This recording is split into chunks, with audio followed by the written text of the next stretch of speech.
भगवान महादेव वटवृक्ष के नीचे बैठे हैं ध्यान लगाकर। भगवान महादेव का स्वभाव है जहां बैठे वहां अपने इष्ट का ध्यान करते हैं। सती वहां से निकली है।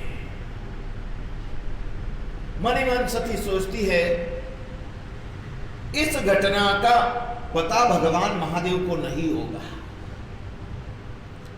क्योंकि वे तो वहां दूर बैठे और मैं इतने दूर आई हूं। यहां जो घटना घटित हुई वो भगवान महादेव को दिखी थोड़ी है, थोड़ी जानेंगे इस घटना। जैसे ही सती इस घटना को छिपाना चाहती है, और भगवान महादेव को भी पता है अपनी सती झूठ बोलने में एक्सपर्ट है,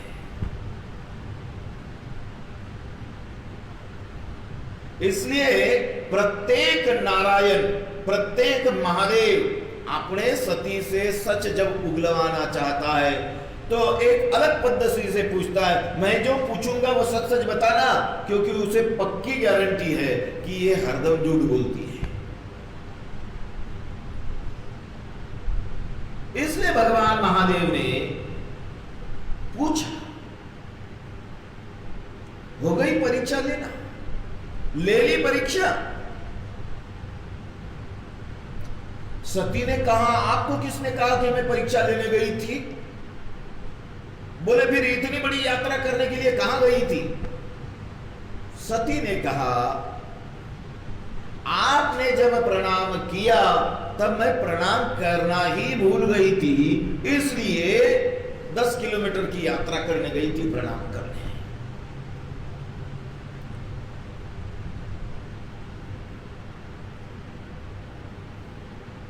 सती की गलत फहमी कि भगवान महादेव को कुछ दिखा नहीं, इसका मतलब भगवान महादेव को कुछ पता ही नहीं। और केवल सती की यह नासमझी नहीं, प्रत्येक जीव की भी इसी प्रकार की गलतफहमी है कि मैंने जो किया वो किसी को दिखा नहीं, इसका मतलब भगवान को भी पता नहीं। तारों के तेज में चांद छिपे नहीं, तारों के तेज में चांद छिपे नहीं, सूर छिपे ना बादल छायो। तारों के तेज में चांद छिपे नहीं, सूर छिपे ना बादल छायो। रीढ़ पड़े रजपूत छिपे नहीं, रीढ़ पड़े रजपूत छिपे नहीं, दातार छिपे नहीं मांगना आयो। चंचल नारी के नयन छिपे, चंचल नारी के नयन छिपे ना, प्रीत छिपे ना पीठ दिखायो। कवि गंग कहे, कवि गंग कहे, सुन शाह अकबर, कर्म छिपे न बबूत लगाए। दुनिया के सामने हम सब कुछ छिपा सकते हैं, किसी को कुछ दिखा नहीं, पता नहीं, इसका मतलब परमात्मा का हमारी ओर ध्यान नहीं। यही जीव की भूल होती है। और इसलिए जब भी कोई जीव परमात्मा के दरबार में पहुंचता है तो वहां तो व्यवस्था है, जो भी जाता है उसका हिसाब पहले रखा जाता है, कितना पुण्य किया, कितना पाप किया। और जब पाप पढ़ना चालू करते हैं तो यह चालाक जीव कहता है कि मैंने किया ही नहीं। भगवान कहते तुम्हारे अकाउंट में जमा है। तो कलयुग का चालाक जीव भगवान से प्रूफ मांगता है, प्रूफ। अरे भगवान के पास तो पहले ही प्रूफ सारा मौजूद है। किस प्रकार का प्रूफ है? ध्यान में रखिएगा, हमारे पास विविध जो आनंद के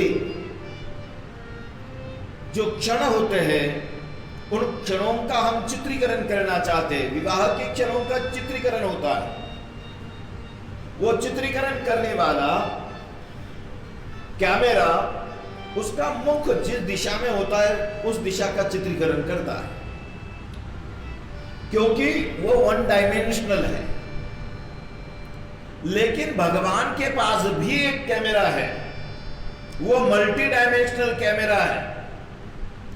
केवल बाहर का चित्र नहीं, भीतर का भी एक्सरे सोनोग्राफी, भीतर का भी चित्र वो खींचता है। और भगवान के कैमरामैन का नाम भी बड़ा विलक्षण है।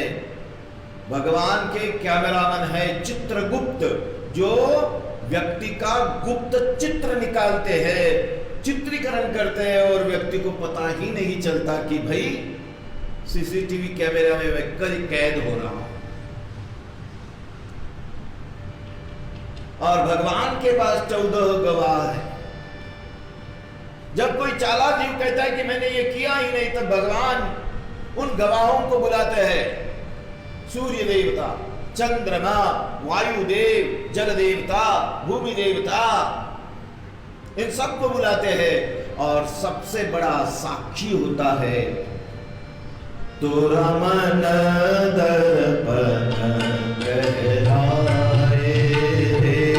तोरा मन दर्पण कहलाए,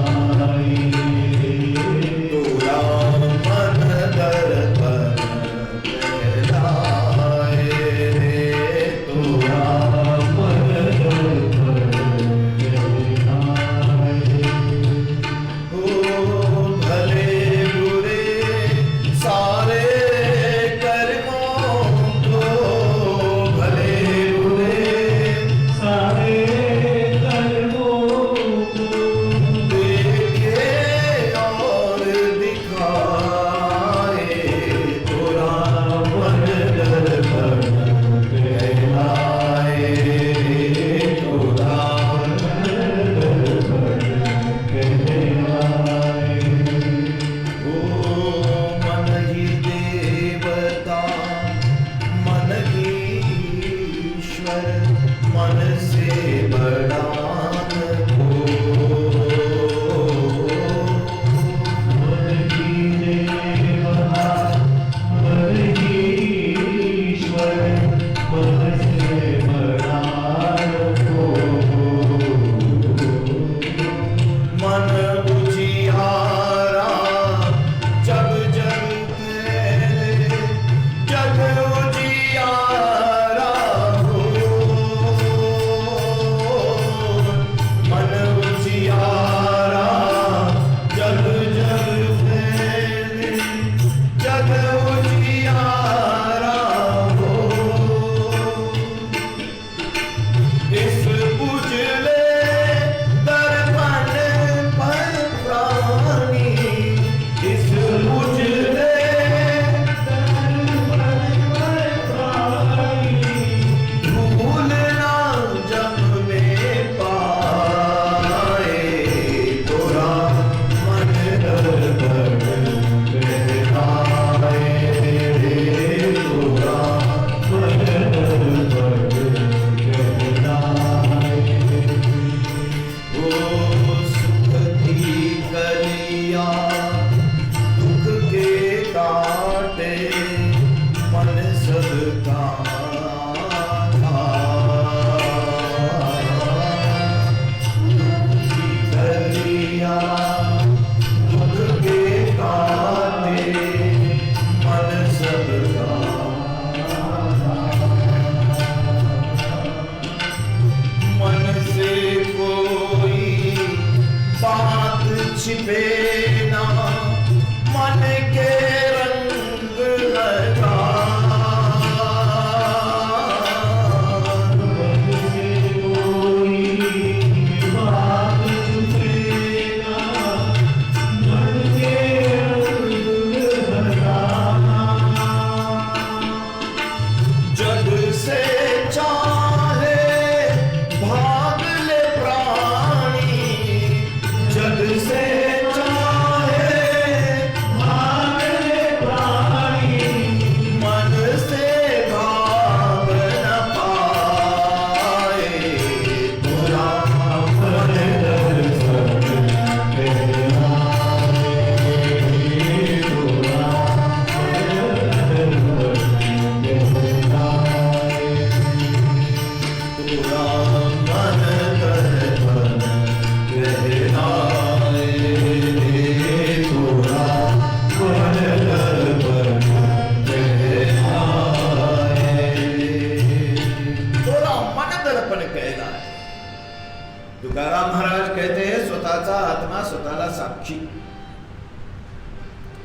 संसार के सामने हम कितना भी स्वांग क्यों न रचे सज्जनता का, लेकिन अपना मन दुआई देता है, नहीं नहीं तुम गलत।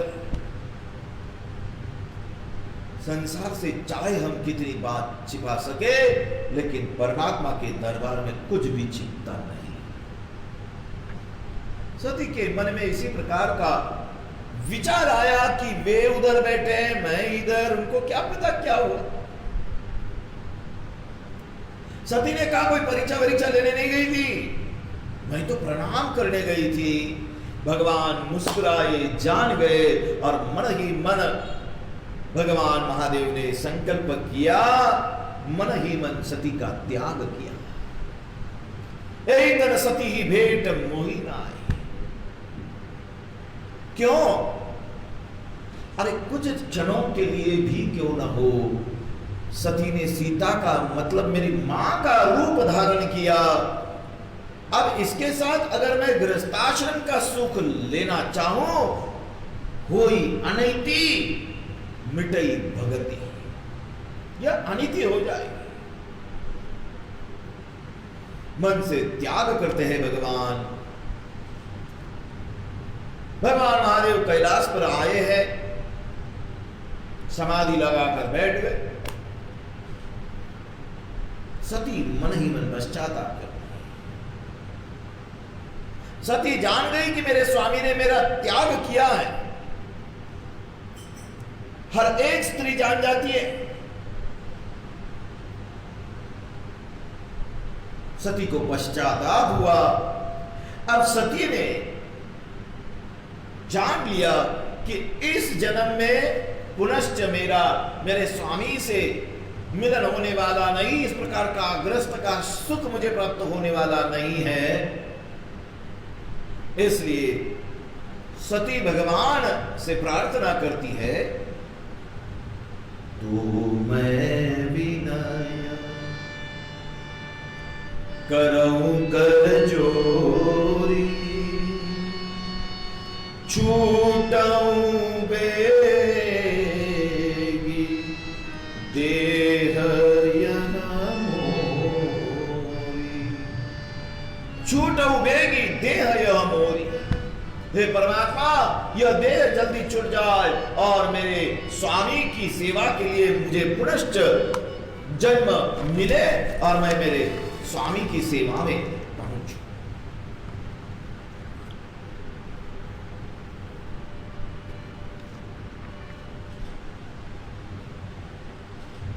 एक बार घटना भी इस प्रकार की घटी है।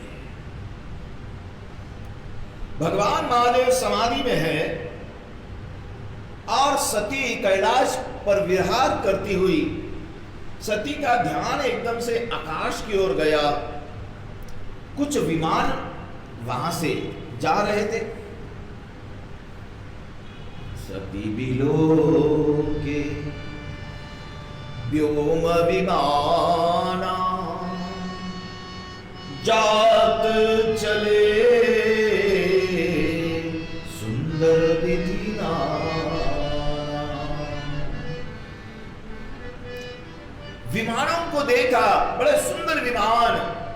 विमान में बैठी हुई देवियों ने भी सती को देखा, उनको बड़ा आश्चर्य हुआ। विमान धीरे धीरे नीचे आए हैं। विमान से वे देवियां उतरी और सती को प्रणाम करते हुए बड़े आश्चर्य से उन देवियों ने सती से पूछा कि माताजी आप यहां कैसे? आपके पिताजी के यहां तो इतना बड़ा यज्ञ हो रहा है, फिर आप यहां पर कैसे? सती ने अपना अपमान छिपाया। प्रत्येक स्त्री अपना अपमान छिपाती है। सती ने कहा ऐसा कुछ नहीं है, हम भी आएंगे, आप आगे चलिएगा।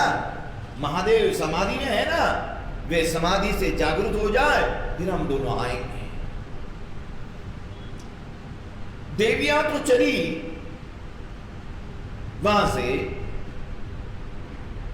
अब सती भगवान महादेव समाधि से जागृत अवस्था में आने का इंतजार करती है। जैसे ही भगवान महादेव की समाधि टूटी और यथावकाश सती ने इस विषय को छेड़ा। बोलने की पद्धति भी इस समय थोड़ी अलग थी। सती ने कहा, नाथ आपको पता है, आपको पता है? भगवान महादेव ने पूछा, क्या? बोले, आपके ससुराल में इतना बड़ा यज्ञ हो रहा है, आपके ससुराल में कहती है, मेरे पियर में नहीं, आपके ससुराल में। मुस्कुराते हुए भगवान महादेव सती की ओर देखते हुए कहते, हाँ मैं जानता हूं। बोले, फिर भी आपने मुझे क्यों नहीं बताया? देखिए, सती और भगवान महादेव का जो संवाद है, सती भगवान महादेव कुछ बोलेंगे, कुछ प्रश्न उपस्थित करेंगे, उसके पूर्व ही सती उस प्रश्न का जवाब देना चाहती है। सती ने कहेंगे, सती कहती है, आप यही कहेंगे ना कि मेरे पिता ने निमंत्रण नहीं भेजा? अजी, मेरे पिता ने निमंत्रण तो भेजा होगा, लेकिन कैलाश पर्वत तक वे दूत पहुंचेंगे कैसे? यहां तक पहुंचना बड़ा कठिन है।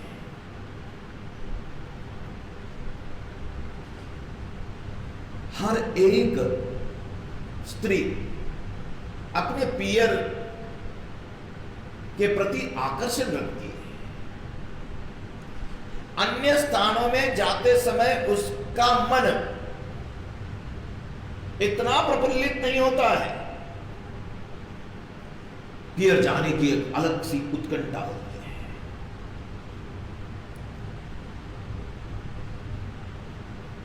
सवेरे सिर दर्द हो रहा था, ब्लड प्रेशर बढ़ा हुआ था, और जैसे ही पता चला कि मुझे पियर जाना है, 5 मिनट में सिर दर्द गायब हो गया और बीपी नॉर्मल हो गया 5 मिनट में। और वो तो भट ढंग की निकलती है।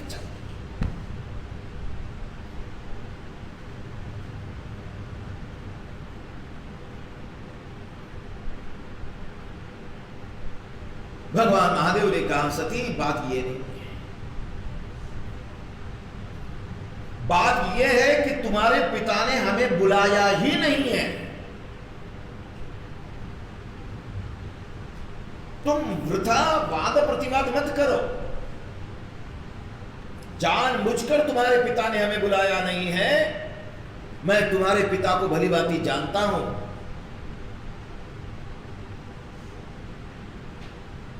अब सती जान गए कि घटना कुछ अलग घटी है इसके पूर्व। क्या घटना घटी थी? सती के पिता दक्ष अपना काम करने में अति दक्ष होने के कारण सभी देवों ने दक्ष को अपना प्रजापति बनाया, मतलब अध्यक्ष बना दिया। एक बार प्रयाग क्षेत्र में यज्ञ में सब देवों का आवाहन दक्ष ने किया। सारे देव आए, भगवान महादेव भी आए।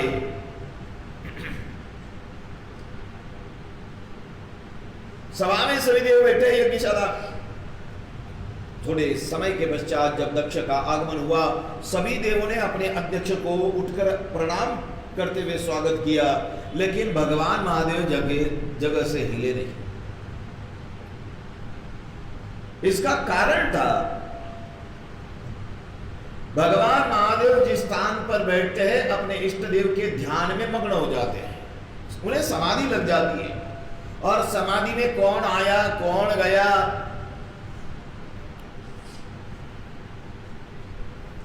ये समझता नहीं। दक्ष को क्रोध आया और दक्ष ने अनाप शनाप पकड़ा चालू कर दिया। सब उठकर मेरा स्वागत करते हैं, मेरा जवाई होकर भी मेरा अपमान करता है। अरे ये शिव नहीं अशिव है। क्या क्या बातें सुनाता गया, बोलता गया। भगवान महादेव के मस्तक पर ज्ञान गंगा है। भगवान महादेव कुछ न बोलते हुए वहां से चल दिए। वहां पर भी वाद प्रतिवाद नहीं किया, और घर आकर भी अपने पत्नी को कुछ भी नहीं बताया। आपकी भाषा में टॉन्ट मारा नहीं है। कि तेरे बाप ने मेरा अपमान किया। सीधे बैठ गए समाधि में। सती जान गई कुछ तो भी है, भगवान महादेव मुझे बेचना नहीं चाहते।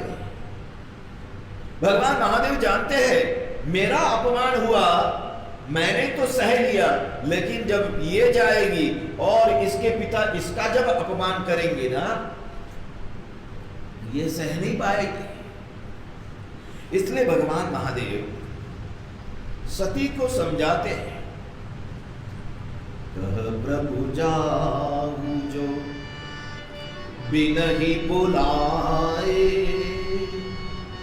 नहीं भली बात हमारे भाई। देखो सती बिना बुलाए जाना नहीं चाहिए, ऐसे स्थान में नहीं जाना चाहिए जहां हेतु प्रस्तर जानबूझकर कोई हमारा अपमान कर दे, जानबूझकर अपमान कर। सती जान गई भगवान मुझे भेजेंगे नहीं, इसलिए सती वहां से निकली। सती ने कहा मैं तो जाऊंगी, मैं चली। भगवान महादेव ने रुकना चाहा, सती वहां से निकली है। भगवान महादेव ने कहा सुनो सती ऐसे नहीं जाओ, असमंजस भय है। भगवान महादेव रोकूंगा, रो रो कर प्राण त्याग कर देगी, और भेजूंगा तो अपमान के कारण प्राण त्याग करने वाली है। नंदी पर बैठकर जब सती निकली है, मन में विचार करते हुए आनंदित है, मैं जाऊंगी, मेरे पिता का दर्शन होगा, मां मिलेगी, बहनें मिलेंगी, सबसे मुलाकात होगी। लेकिन जैसे ही सती आई, दक्ष ने सती का अपमान किया। तुम्हें इसे यहां किसने बुलाया? पिता के द्वारा पूछा गया प्रश्न। सती बहुत रोई और क्रोध के मारे सती ने सभा में बैठे हुए सभी लोगों से कहा, सुना आपने? अरे सारा संसार जिसका पूजन करता है, सारे देवता जिसके चरण धूलि का मस्तकाभिषेक करना चाहते हैं, अपने मस्तक पर जिसके चरणों की धूलि का अभिषेक करना चाहते हैं, ऐसे भगवान महादेव का अपमान मेरे ये पिता कर रहे हैं। पिताजी, आपके पापी देह से उत्पन्न हुआ यह शरीर मैं यहीं पर समाप्त करूंगी और पुनश्च नवीन देह धारण कर मैं भगवान महादेव की सेवा में जाऊंगी। अगर मैं यहां से चली गई और एकाध बार उपहास में उन्होंने मुझे आओ दक्ष कुमार करके पुकारा, मैं यह शब्द ही सुनना नहीं चाहती। तजी हो तुरंत देहि देह ते हेतु उरधरी चंद्र मौलि वृष के। और यज्ञ कुंड के सामने ही सती ने पद्मासन लगाया और भगवान महादेव का ध्यान करते हुए, योगाग्नि प्रज्वलित करते हुए सती ने अपने शरीर का त्याग किया। सती का पुनर्जन्म हुआ हिमालय की कन्या उमा नाम से। तेहि कारण हिमगिरि दुर्ग जाई, जनमी पार्वती तनु भाई। तेहि कारण हिमगिरि दुर्ग जाई, जनमी पार्वती तनु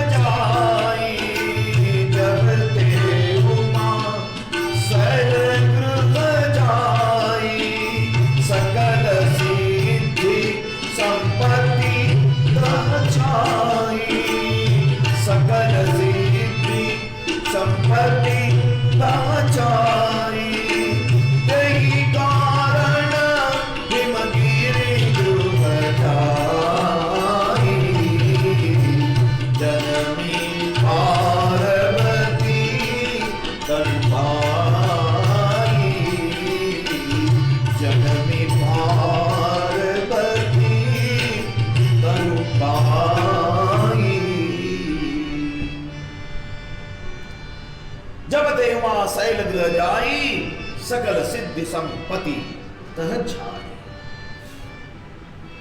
सती का पुनर्जन्म हुआ, हिमालय की बेटी बनकर आई है। जब से उमा का जन्म हुआ, भगवती का प्राकट्य हुआ, गोस्वामी जी महाराज लिखते हैं हिमालय के घर सब सिद्धि और संपत्ति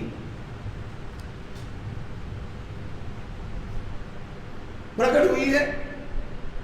अनेकों सिद्धियां और ढेर सारी संपत्ति, हिमालय के संपत्ति में वृद्धि हुई।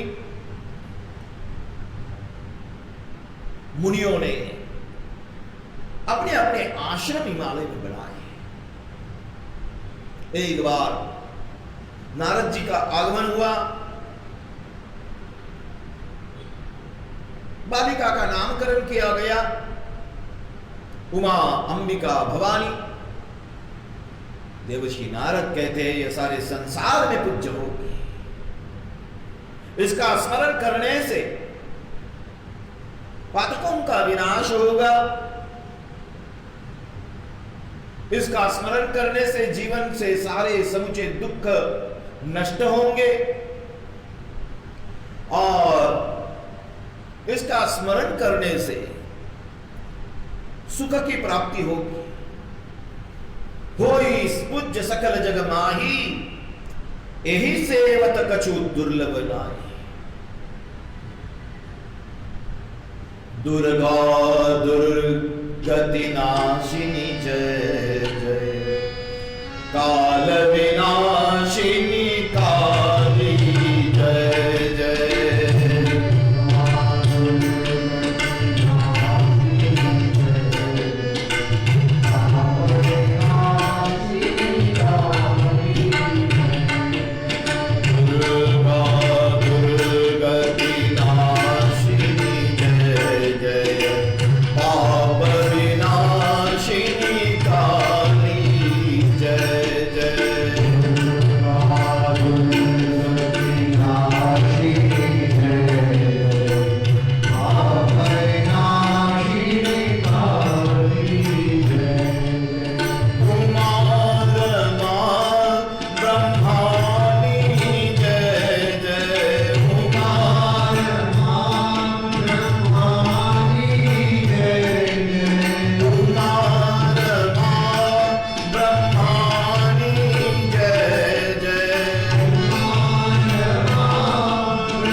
इसके जीवन में सब कुछ अच्छा होगा, लेकिन इसे मिलने वाला पति योगी, जटिल, अकाम,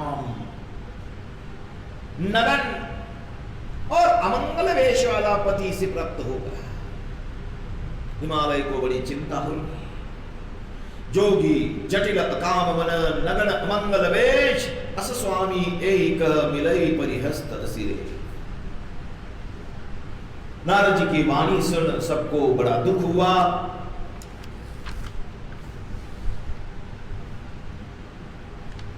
हिमालय ने नारद जी से उपाय पूछा। अब कोई भी पिता क्यों न हो, अपने बालकों का जीवन सुखमय होना चाहिए इसका विचार करता है। अपनी बेटी को मिलने वाला पति अच्छा होना चाहिए, अपनी बेटी पति के घर सुखी रहनी चाहिए, इसी प्रकार का विचार हर एक पिता करता है। हिमालय में उपाय पूछा तो नारद जी ने कहा, अगर शिवजी से इसका विवाह कर दिया जाए या हो जाए तो ये सारे दोष निर्दोष हो जाएंगे, क्योंकि भगवान महादेव शंभु